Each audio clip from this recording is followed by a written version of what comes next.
Hey, hi guys, welcome back to Packet Drift.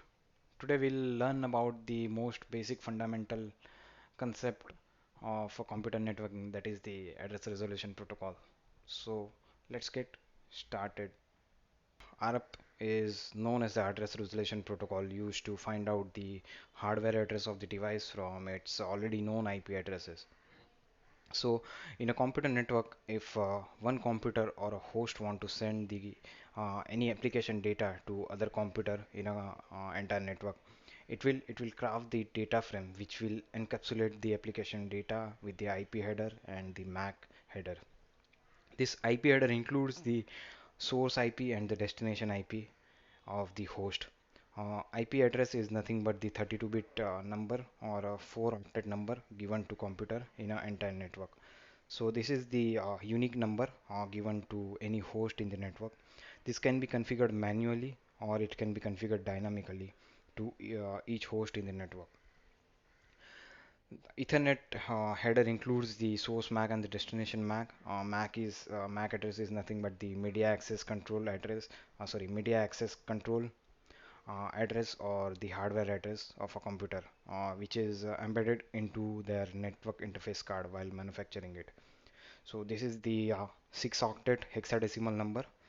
First octet identify the manufacturer of the card, and the other 3 octet is a unique number given to the network interface card.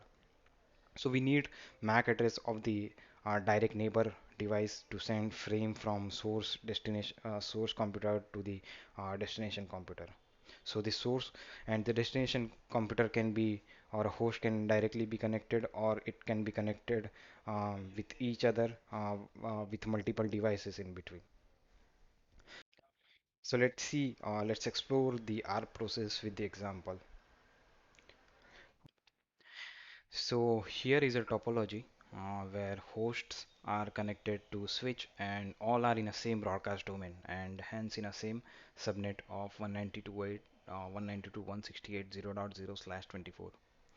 As you can see, 192.168.0.1.2.3.4 IP address are assigned to host A, C, D, and B respectively. I have also used the MAC address for an example. 01 colon AA is assigned to A, 02 colon CC is assigned to C, 03 colon DD is assigned to host D, 04 colon BB is assigned to host B. I have not used here 6 byte of MAC address just for the simplicity. So let's say host A want to send some application data to host B, whose IP address is 192.168.0.4.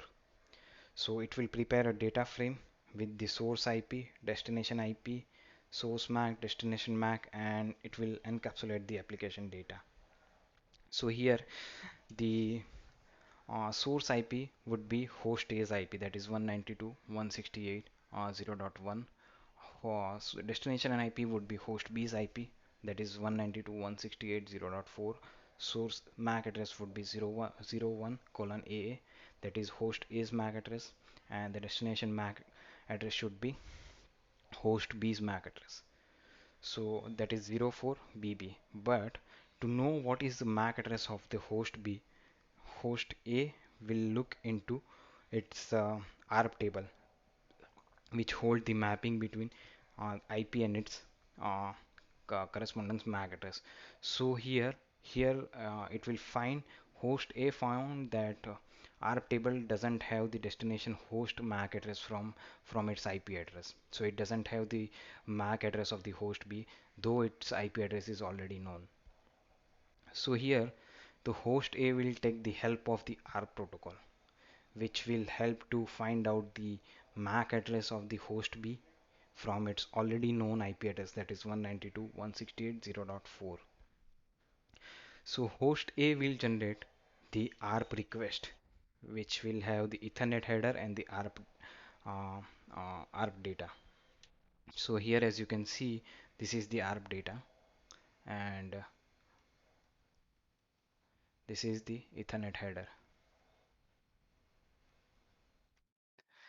So this is ARP data will include the target IP address, target MAC address, source IP address, and the source MAC address. So source MAC and the source IP would be host A's IP and the host A's MAC. Target IP would be the host B's IP, and target MAC would be 00. As and this will send or it will be broadcasted with the special MAC address, that is FFFF. As you can see in the Ethernet header frame, that destination MAC address used is FFFF, which is a special MAC address for the broadcast of any frame.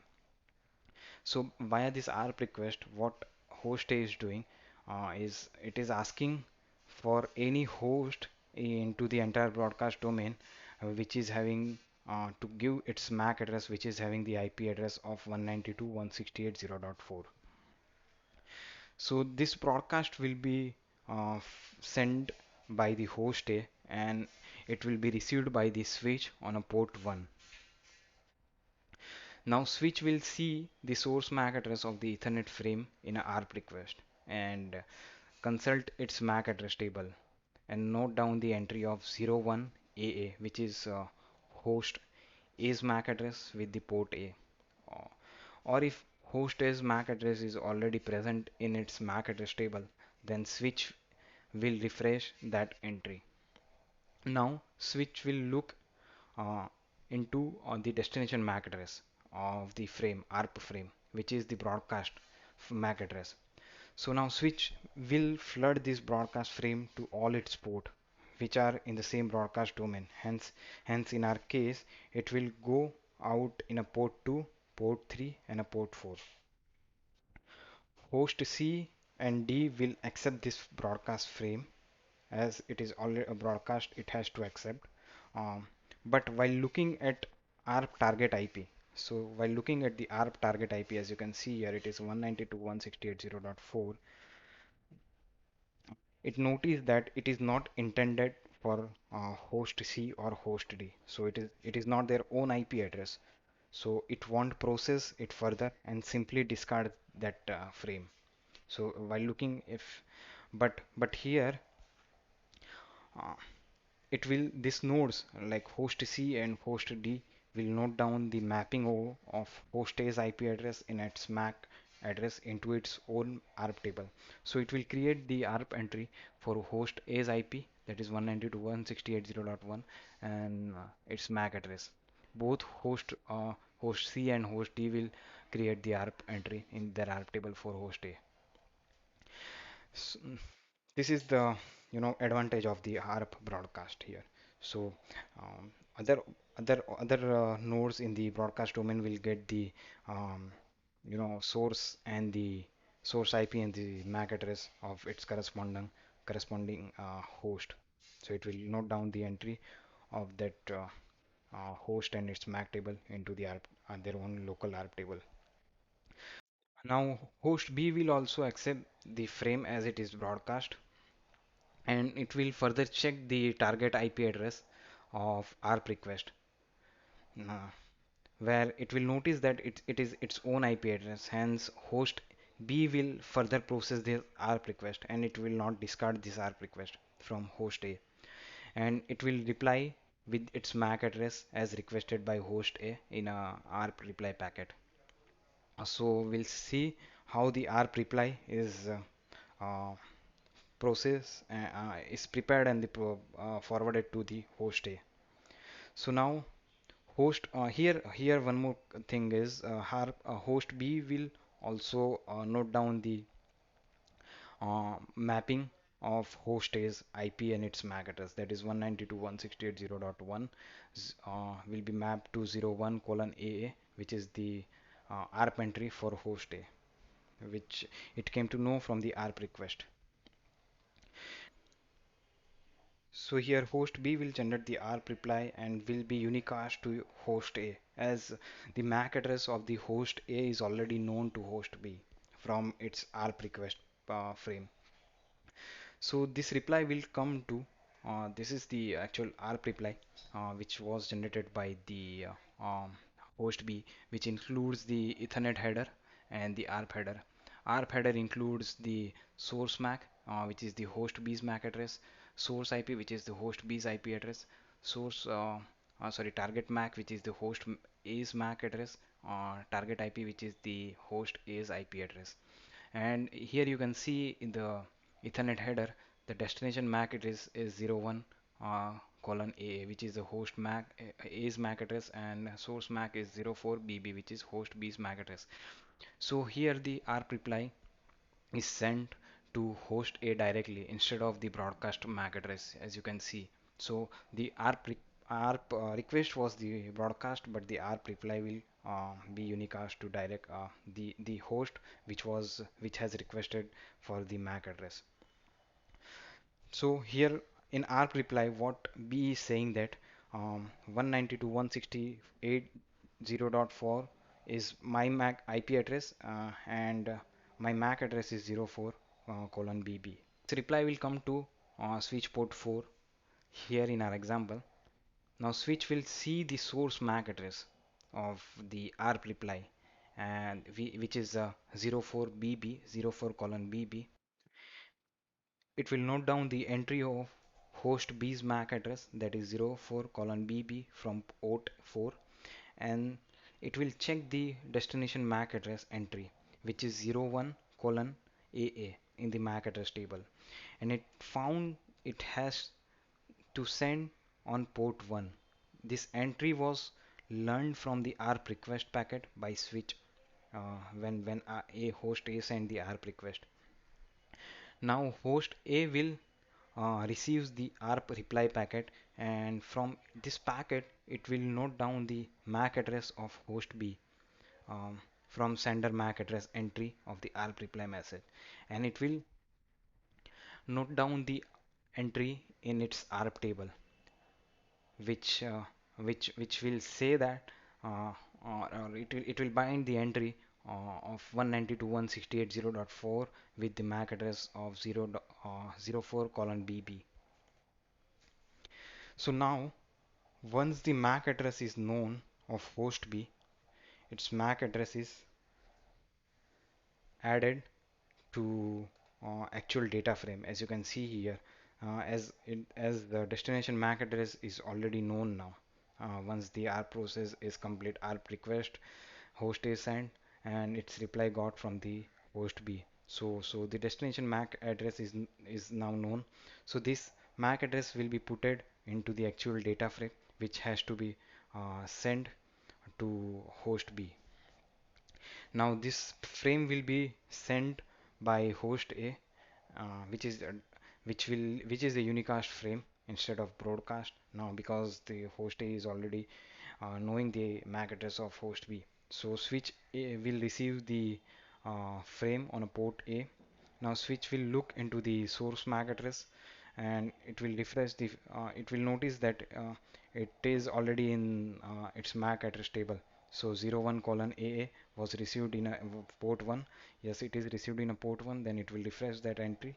Now in a second process, it will look into the destination MAC address, that is 04 colon BB.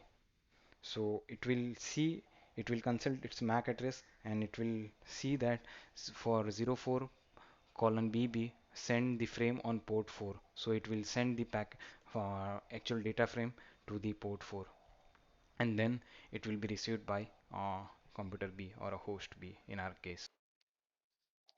So in ARP, there are basically two ways to populate the ARP table. One is a static, where we have to manually configure IP and its MAC binding to any of the host, and other is the dynamic um, ARP entry, which is the IP to its corresponding MAC binding is getting learned dynamically, which is the same process as we saw in our example earlier.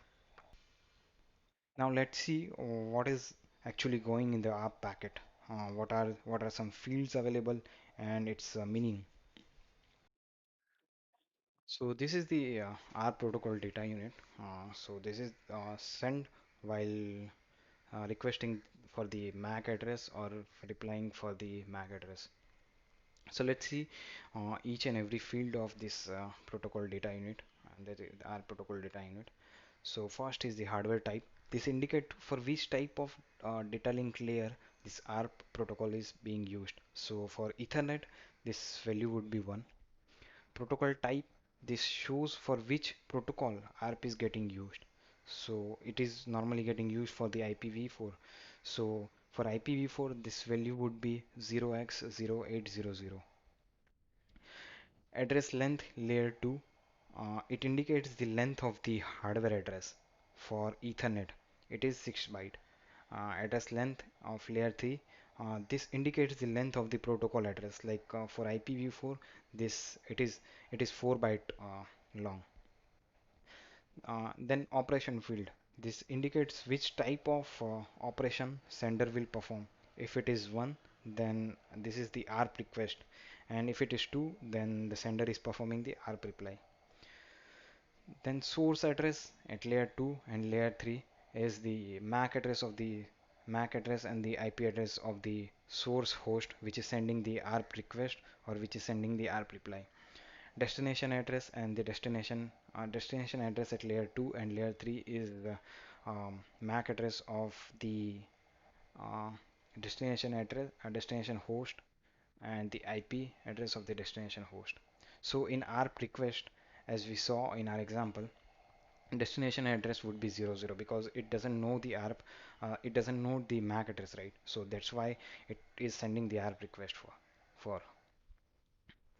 So destination MAC address would be 00 in ARP request packet, and the destination um, address would be available in the ARP reply message. So let's see how it is going in the in the wire. So I have my Wireshark packet capture here. It shows how it looks like.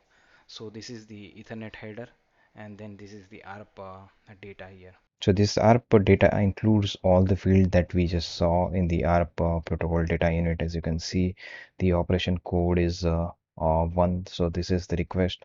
Hardware type is Ethernet. Protocol type is IP, and the size of protocol and the hardware is mentioned here. As you can see, as I mentioned earlier, target MAC address would be 00 for the request opcode because it doesn't know the target MAC address, right? So it is asking for the MAC address of this particular IP, that is 10.00.11. So this is how it looks like when it packet is transferred in the wire. So this is the packet capture taken by the Wireshark. So if it is opcode is 0002, then it's ARP reply packet. So this is how we see in the Wireshark as well. Hope you guys like this video. Please do comment in the comment section, and please don't forget to subscribe the packet drift for more such learning. Thank you.